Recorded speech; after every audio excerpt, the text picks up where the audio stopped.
Hello, everyone. How are we all doing today? It's always a pleasure to be with us. I'll be looking at forms of abuse. If you did not watch our previous video on abuse in relationship, maybe you should go back and watch it to be able to follow up. So in this video, we'll be talking of forms of abuse. And this will be the part one because they are numerous and I won't want to take much of your time. So we'll be looking at physical abuse, we'll be looking at emotional and verbal abuse, we'll be looking at sexual abuse, and we'll be looking at financial abuse in this particular video. In a way of starting, we need to understand that every form of abuse is basically aimed at having control and maintaining that control over your victim. For abusers, that is just the aim, to have control over their victims. And in physical abuse, these are intentional and unwanted contact with somebody. If it's your spouse, you're a husband and you are slapping your wife, or you're a wife, you're slapping your husband, you are hitting, you are, pushing, you are assaulting your spouse. It is a form of physical abuse. And these behaviors generally has intention of causing injury, causing disability, and may even cause death. So it is important for you to know this. And I would like us to read Ephesians chapter 5, verse 29 and 33. It says, "For no man ever yet hated his own flesh, and nourisheth and cherisheth it, even as the Lord his church." Verse 33 says, "Nevertheless, let every one of you in particular so love his wife, even as himself, and the wife see that she reverence her husband." If you follow this scripture, there is no way you will love yourself that you hit yourself. I cannot just start now and start slapping myself. It's not possible. So if I just to encourage us to look at Ephesians chapter 5, verse 29 and verse 33. As a man, if you love your wife, there is no way you will beat her. As a woman, if you reverence and adore your husband, there is no way you will physically assault him. So let's take note and avoid physical abuse. And then sexual abuse. This is another aspect. You are that spouse and you're making your spouse to engage in any form of sexual activity that he or she ordinarily will not want to do. Know ye today that you are abusing your spouse. Are you the type that prefers anal sex against the wishes of your spouse? You are abusing him or her. If you are raping anybody, that is a form of sexual abuse. If you are controlling reproductive methods, if you are against your partner having, like in the case of a woman now, you don't want your woman to have any birth control method, you are sexually abusing her. If you're using insults to gain any kind of sexual pleasure from your partner, you are abusing the person. I would also like us to read from Romans chapter 1. It's so interesting how everything is in the scriptures. If we take more time to look and read at the Bible, then we will have a better relationship in our marriages. Romans chapter 1, verse 26 to 28. It says, "For this cause God gave them up into veiled affections, for even their women did change the natural use into that which is against nature." If you read down to 28, "And even as they did not like to retain God in their knowledge, God gave them over to a reprobate mind to do those things which are not convenient."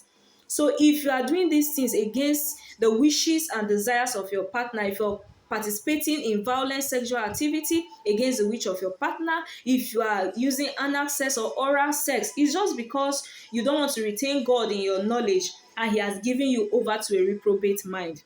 It is important for us not to despise God in our relationship. And then I'll just list other methods in which people are sexually abused. Unwanted kissing or touching. Well, there's unwanted, rough or violent sexual activity. Restricting someone access to birth control or use of condom, as I said. Refusing someone from using protection against sexually transmitted infections. Using sexual insult towards someone. Threatening, pressuring or forcing someone into sexual acts. Sexual contact with someone intoxicated. Listen, don't tell me you are drunk. Sexual contact with someone who is intoxicated from drugs or alcohol, unconscious, asleep, mad, to the extent that people even go to have sexual activity with mad people. You are abusing them. and someone unable to give clear and informed consent. So don't say, yeah, she did not say anything, so it means silence is yes. No, there should be a clear and informed consent about sexual activities. Otherwise, it is a form of sexual abuse. The next abuse we'll be looking at is emotional and verbal abuse. This is the non-physical behaviors such as threats, insults, constant monitoring. Oh, you're calling your husband, he just left the house and you're calling him, honey, where are you? Or your wife just told you, I'm going to the market, and every second you're calling her to ask if she's done from the market. That is not love, because love comes with a certain degree of freedom. You should be able to allow your spouse certain degree of freedom, knowing that they will do things that will edify themselves and edify your marriage and edify God ultimately. So do not, constant checking, excessive texting, humiliation, intimidation, isolation, or stalking.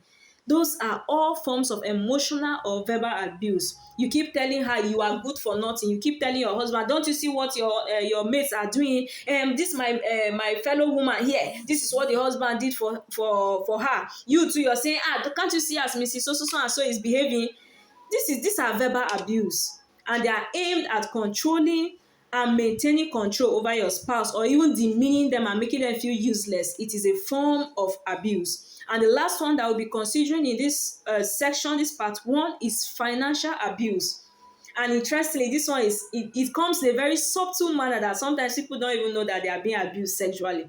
I want to tell you that as a married person, let your partner, let your spouse have his or her own independent source of income or her own independent finances. It does not stop you from having joint accounts if you so choose.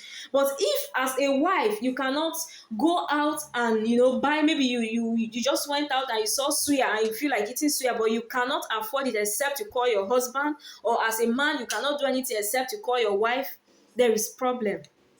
It doesn't have to be so. Every individual, once you are above 18, there should be a certain degree of financial independence. It helps each and everyone. So in this way, as I said, it's a very subtle way. I know 1 Timothy chapter 6 verse 10 saying, the love of money is the root of all evil. This financial abuse is very massive.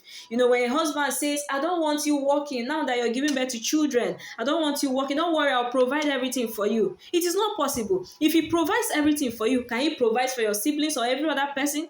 Or if anybody comes to you for any 1 naira, you must first talk to your husband, or you must first talk to your wife, before doing it. It doesn't mean you don't, spouses shouldn't discuss. And then this even brings me, there are men or women who will do everything when it comes to finances without taking permission from their spouse. But when their spouse wants to do anything, the person must take permission from them.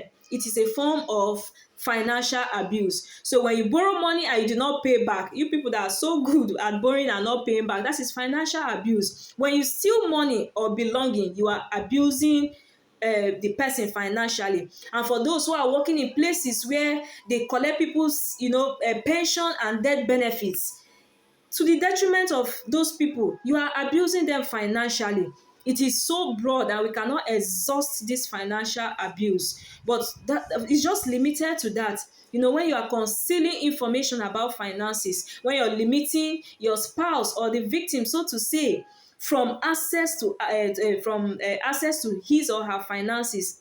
She's the one or he's the one earning the money, but you don't just want him to use it. It is wrong. When you reduce access to financial to family resources, this is where we have all pulled in our resources, and then you just want to be the only one in control, constant control of that money without your partner having control over it. There is something wrong. And then it is also interesting to know that for we women or spouses that pressurize our husbands or our wives into making financial commitment or giving us money even when they don't have, you are pressuring somebody to give you money he or she has worked hard for. You are also abusing that person. So let us know this as forms of abuse, and subsequently we'll treat the other forms of abuse. I hope this video will be of help to somebody out there, because we can see that in a way you may not even know that you are abusing your partner, but with this video I know that it will give us insight and then ways to even to give us awareness, to create awareness for us to know if we are abusing our partner, so that we don't do that in ignorance. Thank you all for listening. And please do remember to like, to share, to subscribe, and God will bless you. Thank you. Bye.